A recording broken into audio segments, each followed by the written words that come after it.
Alright, welcome. So today we're going to be doing the periodic table, which is very important as interpreting the periodic table and its trends is a chapter on its own in the IGCSE syllabus. And this is the exact periodic table that you are given in your Cambridge exam. So this will be pretty helpful for those who have not covered this topic yet or need some kind of revision. So first of all, as you can see that there are 8 columns and there are 7 rows. Do not confuse the rows over here. This is the first row. The first row contains hydrogen and helium. The second row is what's containing lithium and beryllium and boron and so on. 3, 4, 5, 6, 7, and we have 7 rows. So first of all, what you guys need to know is that the columns are called groups and the rows are called periods. So group 1, group 2, group 3, group 4, and period 1, period 2, period 3, period 4. Let us differentiate between our metals and non-metals really quickly. This line over here, the one starting from boron and going zigzag downwards, is the line that separates our metals from our non-metals. So everything beyond this line, they're non-metals. All of this stuff, non-metals. Out of technicality, because this column is specifically known as noble gases, but we will get into the details for everything in a minute. So the second thing that I want to discuss really quickly is the charges, because you're going to need the charges to write the formula of a compound. But before we get into that, I just want to make sure that you guys see that there's a transition from left to right. We are going from metals to non-metals. Although it's pretty obvious, I'm still going to put it up there. Right, so now the charges. All elements from group 1 to 4, their charge is their corresponding group number. So group 1 to 4 charge is the corresponding,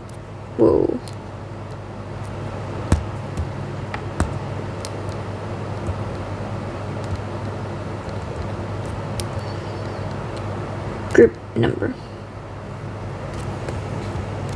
So for example, lithium has a +1 charge because it's in group 1.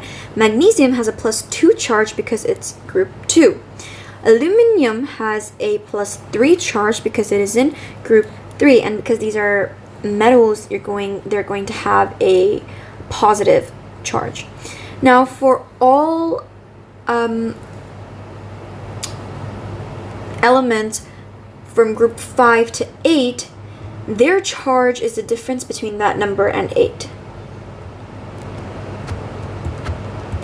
So it's basically, the charge is 8 minus the group number, or the group number minus 8, because technically you're going to get negative values. You're going to have a negative charge because they are non-metals. So for example, nitrogen, its charge is -3 because 5 minus 8 is 3. Oxygen has a charge of -2 because it's 6 minus 2.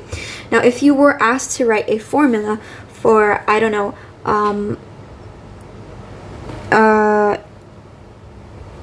the easiest one is sodium chloride, for example. Na has a +1 charge and Cl has a -1 charge. You don't really need to write the ones, so you're going to get NaCl. I'm going to try and look for a more easier example. Or sorry, no, for something that will let you see the difference. For example, lithium oxide. Lithium has a +1 charge and oxygen has a 2- charge. Now, although its charge is minus, when you write the formula, you do not pay attention. You do not care for the signs. You're not going to write the signs. So you cross multiply, and Li will get 2 and O will get 1. You do not need to write the 1. Magnesium oxide, now this is something you focus on, has a +2 charge and O has a -2 charge. So you will cross multiply, you're going to get Mg2O2. Now this is a ratio that can be simplified. They can cancel each other out, so you're going to get MgO. And that is how you will write the formulas. I also want all of you to know that the group number for all the elements, the group specifies the number of outermost electrons for each element. So the outermost electron for lithium is going to be 1 because it's in group 1. And the same thing for all the elements belonging to group 1. And you can check, its electron number is 3. So its configuration is going to be 2, 1. So you can see that its outermost electron, the outermost shell has only 1 electron. The same thing for sodium. It's going to be 2, 8, 1. The total is 11, as you can see, and the outermost electron is 1. Now, for example, let's see group 2. Now, all elements belonging to group 2 is going to have the outermost electron of 2. Beryllium is 2 and 2. Magnesium is 2, 8, 2. You can see that the outermost electron is the same thing as the group number. And the same thing for the nonmetals. 2 and 7 is 9. And then you're going to have 2 and 8 and 7 to get chlorine. Again, same outermost electron number. Now, they will ask you, why is it that the elements belonging to the same group have similar chemical properties? And that is because they have the same number of outermost electron. Now, the outermost electrons, or the outermost shell containing the electrons, the outermost shell is responsible for the chemical properties. Now, this is the conceptual understanding, but for your IGCSE exam, your answer saying that they have the same number of outermost electrons will be enough, but I want you guys to understand the concept as well. That is, the outermost shell is responsible for the chemical properties because that is where the loss and gain of electron happen. Because, of course, it's the outermost. That is the first thing that is in reach for any kind of chemical reaction. So, the loss and gain of electrons happens at the outermost shell, which will cause a new substance to be created. And therefore, the outermost shell is responsible for the chemical properties. And since they have the same number of outermost electrons, or the same number of electrons in the outermost shell, they have the same chemical properties. So, why do elements with same belonging to the same group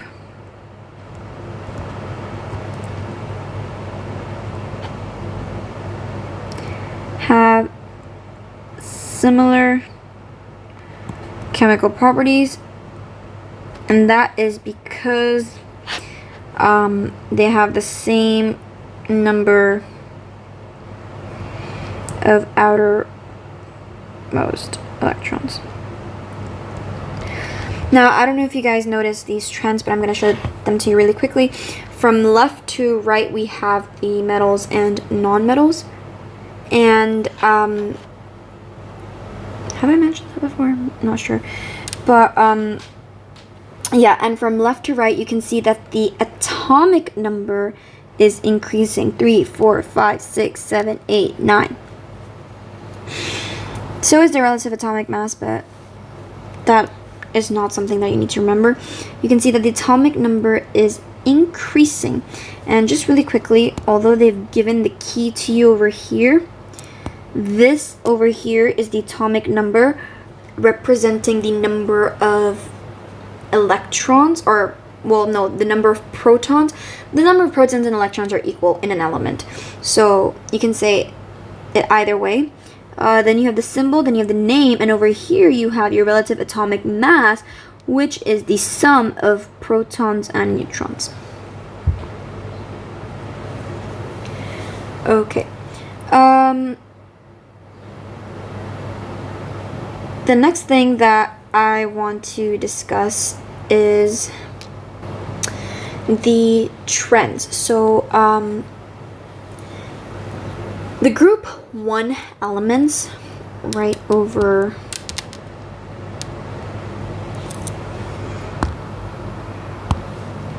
here, whoops,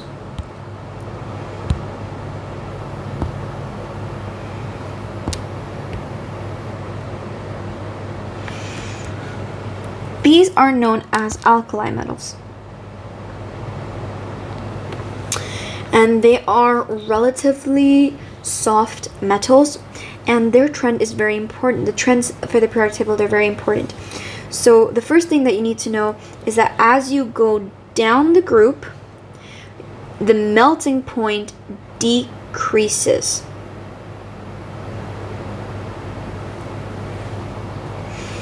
So MP goes down. The density increases and the reactivity increases. So as you go down the group, the melting point decreases. Let me put that beside that. Okay. So sodium is going to have a lower melting point when compared to lithium, and potassium is going to have a lower melting point when compared to sodium. However, the density and the reactivity increases as you go down the group. So sodium is going to be more reactive and denser compared to lithium because it is below lithium.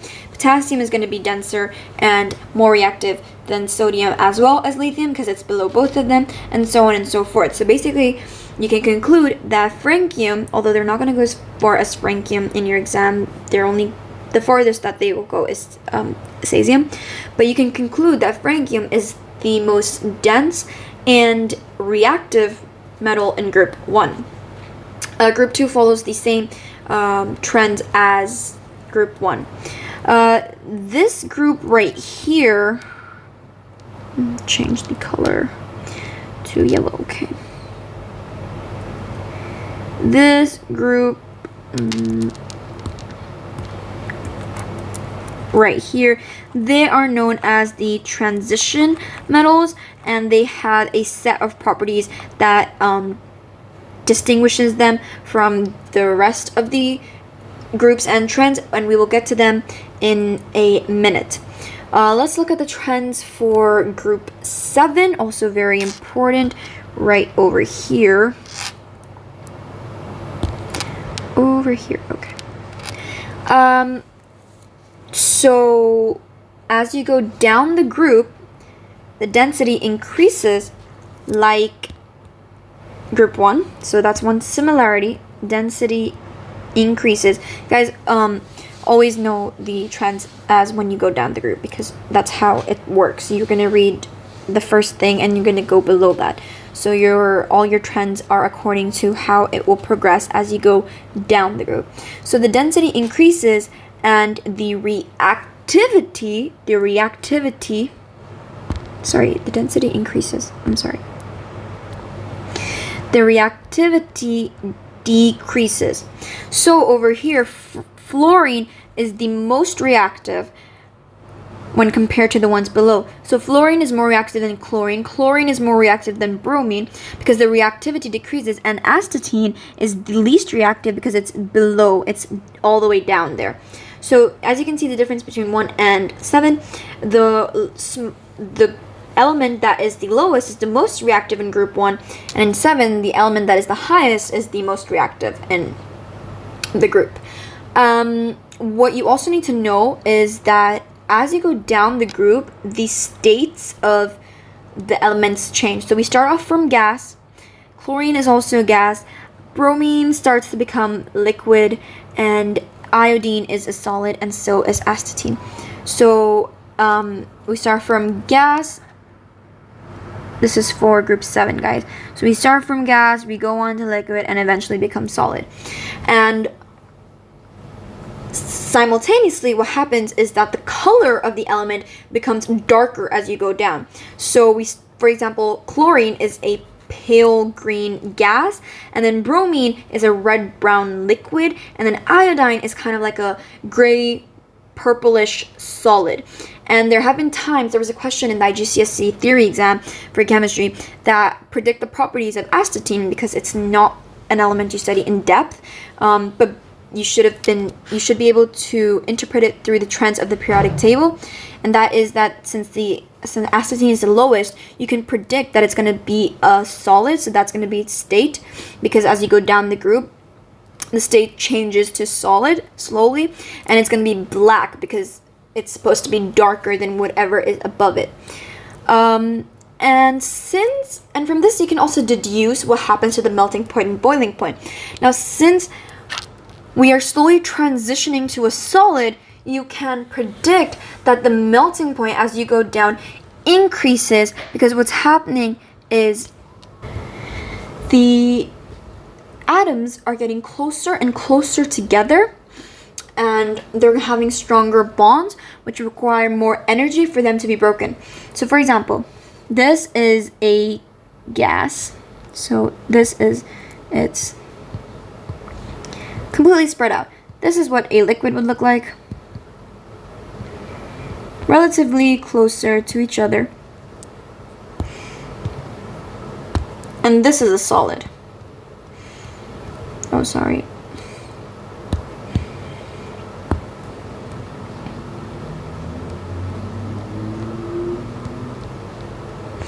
Now, as you can see, this will definitely require more energy to separate or break the bonds, which means that this has a higher melting point than this, which has relatively weaker bonds when compared to solid.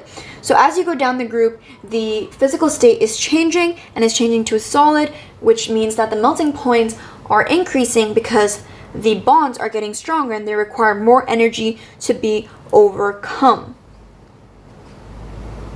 Now, you guys do need to know the displacement reactions, which is basically that the more reactive element is going to displace the less reactive element. So fluorine is going to be able to displace chlorine. However, bromine cannot displace chlorine because it is less reactive. So if you have any compound and there's, for example, bromine in it, if you add chlorine, the brown color will decolorize because chlorine has the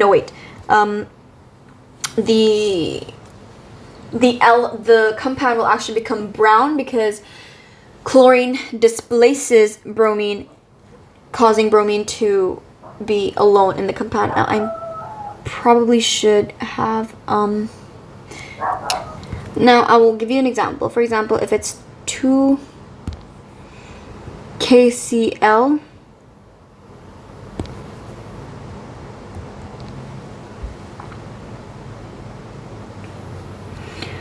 what will happen when you add bromine to it? They might ask you, what will happen when you add bromine to potassium chloride? The answer would be nothing, because bromine is not strong enough to displace chlorine or take chlorine out of there. So nothing will happen to the original solution. And that's basically the entire concept of displacement, that the more reactive one is going to displace the less reactive one. Now, I do also want to discuss really quickly the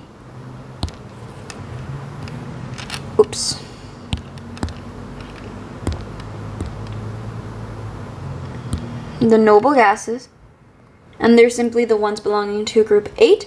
They have a complete outer shell always, so that's their complete outermost shell. That is their distinct property. And since they have a complete outermost shell, they are unreactive. Metals, they lose electrons to get a complete outermost shell, and that is why they are reactive. You can see a reaction occurring so they can get that stability. Non-metals, they need to gain electrons to have a complete outermost shell, and once again, that makes them reactive because they need to react in this way so they can get that stability. Noble gases, on the other hand, have that stability. They are unreactive because they have a complete outermost shell. They do not need to gain or lose any of the electrons, and they do not react with the other ones because they're happy on their own, really. They have their complete outermost shell, they're unreactive, and that's pretty much all you need to know about noble gases. Now let's get to the main thing about that they will ask you about in the periodic table, and that is the transition metals over here. Now the transition metals, they have a few general properties and a few very specific properties. So for example, cobalt, nickel, copper, these are all zinc. All of these are transition elements. Now, the first thing that you want to know about transition metals is that they have high densities and they have high melting point and boiling point.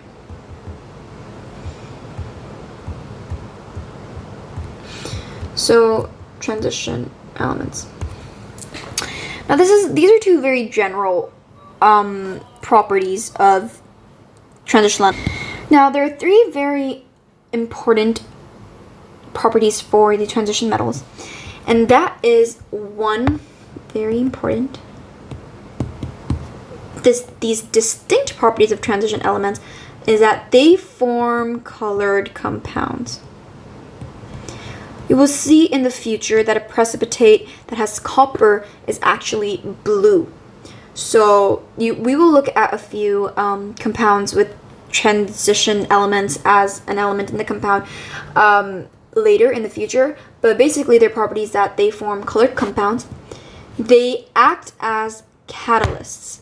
Now, we have done the rate of reactions in which we covered what a catalyst is. And you will see that mostly when we did experiments, catalysts were either manganese or copper, because they belong to the transition element, and that means they have catalytic properties. They also have variable oxidation states. Now, this is why I didn't touch upon those elements when we were discussing the charges for groups 1, 2, and 5, 6, 8, because they actually do not have a set number. They do not have a set charge. For example, iron exists as Fe2+, and it also exists as Fe3+, and each of them have different colors. Fe2+ is when you have a precipitate, it's going to have a dirty green kind of color, and Fe3+ is going to have a red-brown precipitate color. All of this we will go into detail much later. However, my point is to tell you that they do not have set oxidation states. They have variable oxidation states. So that's pretty much it. You can use the periodic table to know the charges of 1, 2, and the ones on the right over here. You do not need to memorize the oxidation states for the elements over here. They are given, and they're usually given, and you're not going to have to work with oxidation states much at all, really. And yeah, that's pretty much it. The catalytic, the distinct properties are very, very important. It's a usual question. They will ask you, what are the three properties that belong to the transition metals only? And that is that they form colored compounds, they act as catalysts, and they have variable oxidation states. I hope this video is helpful. I hope you have a better understanding of the periodic table now. And if there's anything that I have left out or you want me to cover really soon, please let me know.